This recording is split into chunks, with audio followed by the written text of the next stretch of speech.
is the diva of dump divas? Where is the elegant and equally passionate Kat Engelbert? Imagine the irony. I guess the cat has the cat's tongue. Normally, the WNBA is rapid in their response to allegations of mythical racism. Normally, the dump divers in the WNBA, they are proud to volunteer their time fighting this horrifying plague on society. Private First Class Angel Reese, Lieutenant Natasha Cloud, Sergeant AJ Wilson. But my name is Asia! It doesn't matter what your name is! Brigadier General Bob Greiner, Honorary Captain Sherry Swoops, the original pooper swooper, employee number 1 in the WNBA dump. The WNBA has been riding a wave of unprecedented popularity in recent years, largely thanks to the meteoric rise of Indiana Fever rookie Caitlin Clark. Her arrival in the league brought a surge of new fans, record-breaking viewership, and a spotlight on women's basketball that hadn't been seen in decades. But just when the league seemed poised to capitalize on this momentum, a storm erupted. They are all led by their captain, the diva of dump divas herself, Kat Engelbert. Normally, all it takes is a false accusation, and the entirety of the WNBA is ready to combat mythical racism. They put down the miniature ball, they utilize their weapon of choice, social media, and they portray themselves as the ultimate victim. A leaked video allegedly showing new footage of a Caitlin Clark injury has rocked the WNBA, leading to the reported banning of a referee and sparking heated debates about officiating, player safety, and a perceived double standard in how the game is called. And here's where things get even crazier since Clark's injury. The WNBA's viewership has taken a nosedive, raising questions about the league's handling of its biggest star and the long-term consequences for its growth. Wait a minute. Let me make sure I'm understanding this correctly. A league that is desperate for attention. A league that is begging to be noticed. A league that's been completely ignored and forgotten over the last couple of weeks.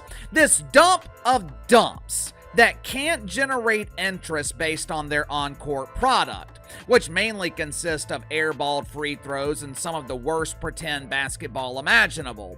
This league is so bad, they can't even pretend to play well. Let's set the stage. Caitlin Clark brought with her a fan base that rivaled some NBA stars. Her games were must-watch TV, with early season numbers showing Clark-led contests averaging 1.099 million viewers compared to just 414,000 for on-Clark games, a staggering gap that underscored her impact. The WNBA, which had averaged 301,000 viewers per game the previous year, was seeing a nearly threefold increase in interest when Clark was on the court. Arenas were selling out, merchandise was flying off shelves, and casual fans who'd never tuned into a WNBA game before were suddenly glued to their screens. Clark wasn't just a player, she was a phenomenon, single-handedly driving the league's visibility and revenue potential. But that's just the beginning. Struggled to maintain interest the last 2 weeks while their only attraction has been sidelined with injury.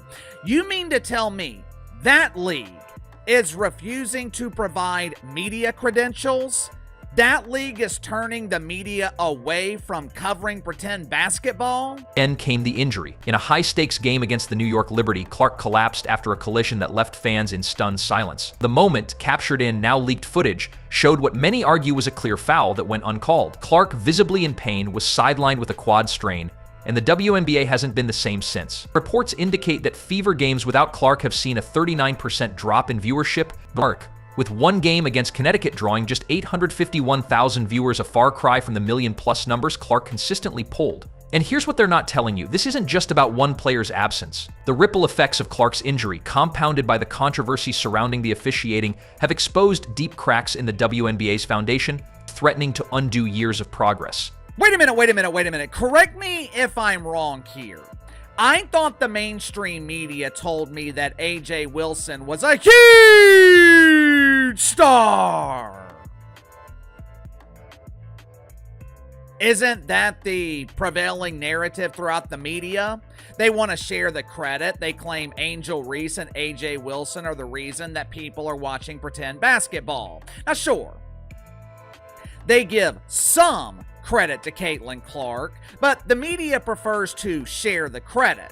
The media wants to make sure that we're not overlooking the victims. According to the media, AJ Wilson is a mainstream draw because she is a multi-time winner of the Golden Toilet. The leaked footage, which surfaced just days ago, allegedly shows a referee ignoring a blatant foul that led to Clark's injury. The video, described as shocking by fans on social media, has fueled outrage over what many see as a pattern of inconsistent officiating when it comes to Clark. Fans and analysts alike have pointed to multiple instances throughout her rookie season where hard fouls against her went uncalled. Farce from a shoulder check by Chicago Sky's Chennedy Carter to an eye poke by Dejounte Carrington that sparked heated debate. The sentiment on platforms like X is clear. Clark is being targeted, and the referees are either complicit or incompetent. One fan posted, "The WNBA hates Clark. They're letting players get away with fouls so she gets frustrated and quits." Another called for a full investigation into the officiating, echoing a growing distrust in the league's ability to protect its players. And just when you thought it couldn't get worse, the news broke that a referee from the game had been banned, reportedly after an internal review prompted by the leaked video. Just a little tightness. I'll go through all our warm-ups and everything, and then they'll decide if I'm good to go or not. It'll be the medical team. But here's where things take a shocking turn. The WNBA's response, or lack thereof, has only poured fuel on the fire. While the league issued a statement promising an independent investigation into the incident, the initial silence and secrecy surrounding the referee's suspension have raised eyebrows. Sources suggest the official was placed on administrative leave quietly, with no public announcement until the leaked footage forced the league's hand. This lack of transparency has led to accusations of a cover-up, with players like Aja Wilson and Brittany Griner speaking out about the need for accountability. Wilson, Clark's teammate, tweeted, "That wasn't just physical play. That was dangerous. We have a right to protection, just like anyone else." Griner echoed this, stating, "You can't talk about growing the league while letting stars get hurt like this." Yet some fans point out the irony. Players like Griner, known for their physicality, often benefit from a looser officiating standard, while Clark seems to face a harsher whistle or no whistle at all. Angel Reese airball wide open shots. Check this one out. This is the first shot of the game, and Angel Reese hits nothing but air. This level of quality entertainment, it can only be found in the WNBA dump.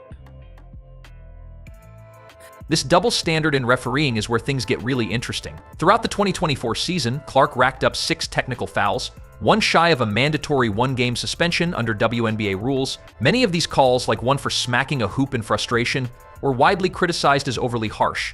Meanwhile, players like Griner, whose physical dominance is a hallmark of her game, rarely face the same scrutiny for hard fouls. Fans have noted that Griner's aggressive plays, such as elbows in the paint or physical screens, are often dismissed as part of the game, while Clark's every reaction is magnified. And here's the part that nobody saw coming.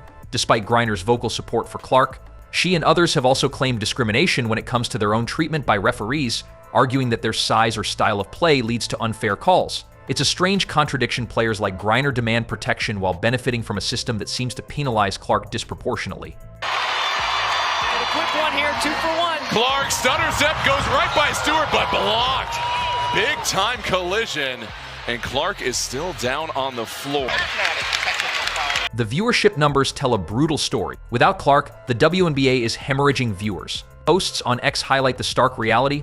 One user noted that Clark's absence has led to games losing 80% of their broadcast value overnight as casual fans tune out without their superstar. The Fever's games, once the hottest ticket in the league, are now struggling to maintain the same buzz.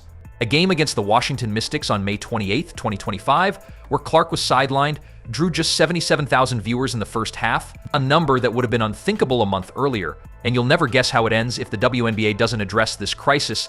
The league risks alienating the very audience it worked so hard to attract. Clark's star power isn't just about her scoring or playmaking, it's about the hope she represents for a league trying to break into the mainstream. Canada on the floor. This is not how Atlanta is going to look as the season goes on, playing with 2 bigs. I think they'll make some adjustments, but they are doing a good job playing with 2 bigs so far. And there's Clark turning the corner, getting to the rim and drawing the foul. But what happens next will change everything. The WNBA's investigation into the refereeing scandal is ongoing, but the damage may already be done. Fans are furious, and the lack of trust in the league's officiating is palpable. One X post summed it up: WNBA doesn't care about players. Not investigating poor refs will be their demise. The league's attempt to hire new referees at $140,000, $145,000 a year has been met with skepticism, with fans arguing that 2 new hires won't fix a systemic problem. And here's why this matters to you. The WNBA's growth isn't just about basketball. It's about representation, fairness, and the promise of a sport that can inspire millions. If the league can't protect its biggest draw, it risks losing the momentum it's built. Situational defense will be better because they have all those things. I think that's a combination of why they're going to have a much better defensive effort. There's Clark with a beautiful find inside to Aaliyah Boston. The Clark incident has also reignited debates about race and privilege in the WNBA. Some commentators, like Bill Maher and Clay Travis, have controversially suggested that Clark is targeted because she's white and straight in a league where many players don't share those identities. This narrative, while divisive, has gained traction among certain fan groups, further complicating the conversation. Meanwhile, players like Griner and Wilson, who face their own battles with discrimination, argue that the issue isn't about race, but about inconsistent officiating across the board. And that's where things take a wild turn. The WNBA finds itself caught between accusations of bias against Clark and claims of systemic unfairness from other stars, and that all while trying to keep its audience engaged. Chance to huddle up here for Stephanie White's group. There's Caitlin Clark manning the sidelines here as she deals with that quadriceps strain. We'll spend a lot of time down there with the coaching staff. Stephanie White wants her to see the game through a different lens. Stick around, because the next part is huge. The WNBA's response to this crisis will define its future. If the league can implement meaningful changes, better training for referees, stricter enforcement of player safety rules, and greater transparency, it might regain the trust of its fans. But if it continues to fumble the handling of Clark's injury and the refereeing controversy, the consequences could be dire. The 39% viewership drop is just the beginning. Some analysts predict that without Clark, the league could see numbers dip below last year's 301,000 average for non-Clark games. Ryan Howard out. Howard's responsibility is not to let Kate... 5-second differential, shot clock and game clock. Under 20 seconds to go in the first half. Atlanta has led for nearly the entirety of it. Fever are back within 4. Clark bouncing, Boston finishing. And by the end of this, you'll understand why this is so important. The WNBA isn't just fighting for viewers, it's fighting for credibility. The human cost of this saga can't be ignored. Clark, still recovering from her quad strain, has been spotted in light workouts, but her return remains uncertain. Her frustration with the officiating was evident even before the injury, with comments like, "I feel like I'm getting hammered," after a May 2024 game against the Los Angeles Sparks. Her coach, Stephanie White, has been equally vocal, calling the officiating egregious after a no call in a game against the Liberty. And that's when I discovered something shocking. The WNBA system for addressing referee complaints, which White referenced, is widely seen as ineffective. Teams can submit disagreements, but there's little evidence that these lead to meaningful change. The league's promise of a third-party panel to review officiating standards sounds promising, but fans remain skeptical. Second chance opportunity, Clark fire away and knocks down a